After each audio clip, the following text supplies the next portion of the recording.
Herkese merhaba arkadaşlar. Emanet Dizisi yeni bölüm analiz videoma hepiniz hoş geldiniz. Dizimizi daha rahat izleyebilmeniz için birçok altyazıları eklemiş bulunmaktayım. İstediğiniz altyazıyı videonun sağ alt altyazılar kısmından seçebilirsiniz.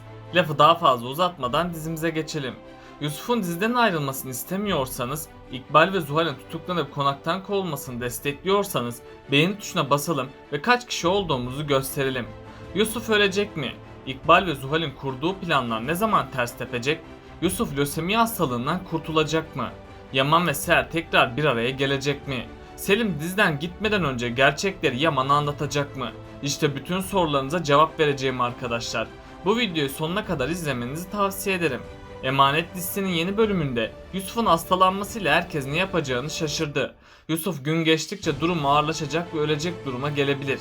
Çünkü Yusuf'un küçük bedeni bu büyük hastalığı kaldıramayacak. Doktorlar ise Yaman ve Seher'e ne yapacağını söyleyecekler ve Yusuf'un iyileşmesi için onun morale ihtiyacı olduğunu belirtecekler. Yani Yaman ve Seher Yusuf'un moralini yüksek tutarlarsa Yusuf daha hızlı kendine gelecek. Önümüzdeki bölümde Seher konaktan kaçmaktan şimdilik vazgeçecek. Bu hastalık Yaman ve Seher'in bir araya gelmesine yardımcı olacak. Çünkü Yusuf'un hastalığın ilerlemesini istemeyecekler.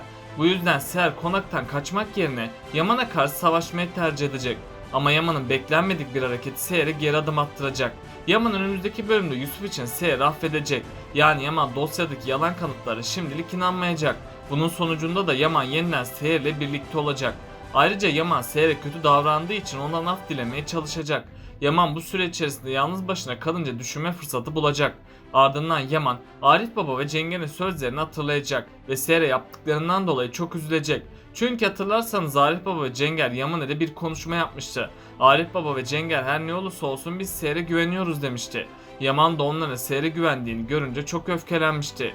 Önümüzdeki bölümde Yaman tamamen Seher'i affetmiş olacak. Çünkü önceki bölümde Yaman ve Seher Yusuf'u hastaneye götürmüşlerdi. Seher de Yaman'ın karşısında ağlayıp ben bu acıya nasıl dayanacağım demişti. Yaman da babasından kalan mendili Seher'e vermişti. Yaman'ın bu mendili Seher'e vermesi onu affettiğini göstermekte. Çünkü Yaman ilk bölümlerde mendilini yine Seher'e vermişti. Zuhal de bu alanları görünce çok öfkelenmişti. Ardından Zuhal içinden bir konuşma yapmıştı. Zuhal Yaman bana mendilini bir kez olsun vermedi demişti. Yani Yaman'ın bu harekette bulunması onun hala Seher'i sevdiğini göstermekte. Önümüzdeki bölümlerde Seher günden güne daha çok yıpranacak. Çünkü Seher Yaman'ın kendisine yaptıklarını düşünecek. Ayrıca Seher Yusuf'un öleceğini sanıp daha da üzülecek. Bu yüzden Seher'in psikolojisi gitgide daha kötü bir hal alacak. Ama tam Seher yenilgiyi kabul ederken Yaman yetişecek. Yaman ve Seher bir elmanın iki yarısı gibi Yusuf için bir bütün olacak. Onlar bir araya geldikçe Yusuf daha mutlu olacak. Böylece sonunda sahte dosya meselesi tamamen ortadan kalkacak. Yaman da bunun üzerine Seher'e daha çok güvenecek. Yusuf sayesinde onlar yeniden bir araya gelecek. Yusuf ise bu hastalık sürecinde çok yıpranacak. Yusuf ilik kanseri yani lösemi oldu. Çünkü genellikle bu yaştaki çocuklar bu gibi hastalıklara yakalanmakta. Yusuf'un sayılı ömrü kalmış olabilir. Ayrıca Yusuf defalarca ölümün eşiğinden dönecek. Eğer Yaman ve Seher Yusuf konusunda dikkatli olmazsa Yusuf ölecek. Çünkü Yusuf Yaman ve Seher'in ayrı kalmasına dayanamayacak. Bunun sonucunda da Yusuf'un hastalığı da üzerine eklenince ölecek. Ama büyük ihtimalle Yusuf ölmeyecek. Çünkü Yusuf bir emanettir. Yani Yusuf Yaman ve Seher'i bir arada tutmakta. Eğer Yusuf ölürse Yaman ve Seher'in ayrılmaması için hiçbir gerekçe kalmaz. Dizimizde Yusuf'un ölümüyle bitebilir. Bu yüzden Yusuf başrol olduğundan ölmeyecek. Yaman ve Seher de hiçbir zaman ayrılmayacak. Bu zaman diliminde Yaman Yusuf'un her dediğini yerine getirecek ve Yaman Yusuf'un bir dediğini iki etmeyecek. Yusuf önümüzdeki bölümde yine parka gitmek isteyecek ama Yusuf hastalığından dolayı dışarı çıkamayacak. Yaman da Seher ve Yusuf için parkı onların ayağına getirecek. Yani Yaman konağı bir park alanına çevirecek. Yusuf ve Seher de bunun üzerine çok sevinecek. Bu süreç içerisinde Yaman ve Seher yeniden yakınlaşacak. Yaman Seher'den özür dileyip kendisini affetmesini isteyecek. Ama Seher Yaman'ı affetmeyeceğini belirtecek. Çünkü Seher Yaman'ı affederse yine kendisine kötü davranacağını sanacak. Ayrıca Seher Yaman'ı affetse de Yusuf için affettiğini belirtecek. Yaman ise eli boş bir şekilde Seher'i beklemeye devam edecek. Tabi hiç beklenmedik bir anda Seher Yaman'ı affedecek. Cenger, Ziya ve Yusuf sayesinde Seher Yaman'ı affedecek. Böylece sonunda Yaman ve Seher tam anlamıyla yeniden kavuşacak. İkbal ve Zuhal ise bu birlikteliği görünce daha da sinirlenecek. Zuhal bu olanları kaldıramayıp yine Seher'e zarar vermeye çalışacak. Ama İkbal ona engel olup az daha sabretmesi gerektiğini belirtecek. İkbal bu sefer hamlelerini farklı bir şekilde devam ettirecek. İkbal, Seher'e iftira atmak yerine onu ortadan kaldırmaya çalışacak. Eğer Seher, İkbal ve Zuhal'e güvenmeye devam ederse bu onun sonu olacak. Büyük ihtimalle İkbal ve Zuhal bahçede gezinirken yeni bir plan yapacak.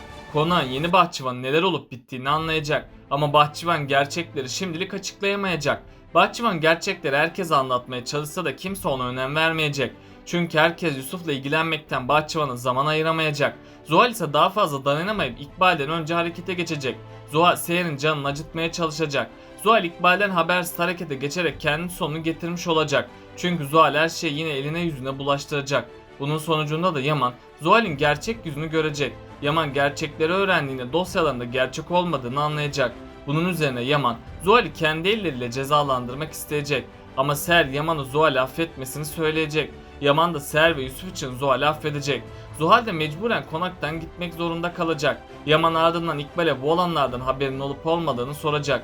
İkbal ise yalan üstüne yalan söyleyecek. Ve İkbal kendine bir şey olmaması için suçlamaları Zuhal'e yönlendirecek. Böylece İkbal yine konakta kalmaya devam edecek.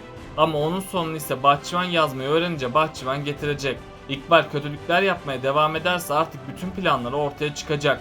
Selim ise artık Seher ve Yaman'ın hallerine daha fazla dayanamayacak. Selim İkbal'in kendisini kullandığını düşünüp gerçekleri ortaya çıkarmaya çalışacak. İkbal ise Selim'i yeniden kandırıp onun geri adım atmasına neden olacak. Selim ise Seher'i hala sevdiği için İkbal'in kötülüklerine kanacak. Selim, İkbal'e güvenmeye devam ederse bu onun sonu olacak. İkbal Zuhal'i harcadığı gibi Selim'i de bu yolda harcayacak. Önümüzdeki bölümlerde Selim ve İkbal yeniden bir plan yapacaklar.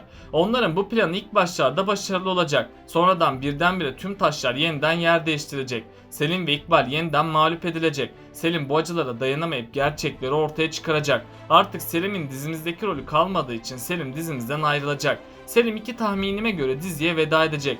Birinci ihtimal Selim gerçekleri Yaman'a söylemeye çalışırken İkbal onu öldürecek. İkinci ihtimal Selim gerçeklerin yazılı olduğu bir mektubu Yaman'a gönderecek.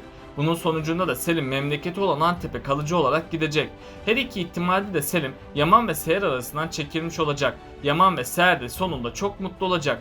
İkbal ise Zuhal'in konaktan gitmesiyle Seher'e kinlenecek. İkbal yine kötülükler yapıp Seher'e zarar vermeye çalışacak. Ama İkbal'in gerçek yüzünü bahçıvan dayanamayıp ortaya çıkaracak. Konuşamayan bahçıvan büyük bir mucize sonucu konuşacak. Yaman gerçekleri bahçıvandan öğrenecek. Bunun üzerine Yaman İkbal'e hak ettiği dersi verip onu konaktan kovacak. Hatta Yaman İkbal'i konaktan kovmakla kalmayıp onu hapse gönderecek. Sonunda Seher, Yaman ve Yusuf çok mutlu olacaklar. Ali ve Kiraz sevgili olacaklar. Ayrıca Begüm'ün diziden ayrılışıyla Ali ve Kiraz arasındaki engeller kalktı. Ama bundan sonra Ali, Kiraz için mücadele etmek zorunda kalacak. Bu yüzden Ali ve Kiraz aşkını vermesi gereken birçok sınav bulunmaktadır. Ayrıca Kiraz'ın kendisine dikkat etmesi gerekiyor. Eğer Kiraz başını belalara koyarsa hayat tehlikeye girecek ve bu bedeli de hayatıyla ödeyecek. Ama Ali, Kiraz'ı koruyup kollayacak ve her şeye rağmen Ali ve Kiraz sonunda evlenip çok mutlu olacak. Neslihan ise kendisini başkalarına özendirmeye başlayacak. Hatta Neslihan'ın Zuhal'in odasına izinsiz girmesi bunu kanıtlamakta. Çünkü Neslihan izin almadan Zuhal'in parfümünü kendisine sürmüştü. Neslihan, Bora'ya kendisini beğendirmek için çok çabalamıştı. Hatta Neslihan Adalet Hanı'ndan gizli, ortak para hesabından para çekmişti. Eğer Fırat, Bora'nın gerçek yüzünü bir an önce bulmazsa Neslihan'ın sonu gelecek. Peki sizce Yusuf'un bu hastalığı Seher ile Yaman'ın arasını düzeltecek mi? Aşağıda yorumlarınızı bekliyor olacağım. Böylelikle bu bölümümüzün de sonuna gelmiş bulunmaktayız arkadaşlar. Beni desteklemek için yorum atmayı, videomu beğenmeyi ve kanalıma abone olmayı unutmayın arkadaşlar. Hepinize teşekkür ederim. Kendinize çok iyi bakın. Hoşça kalın.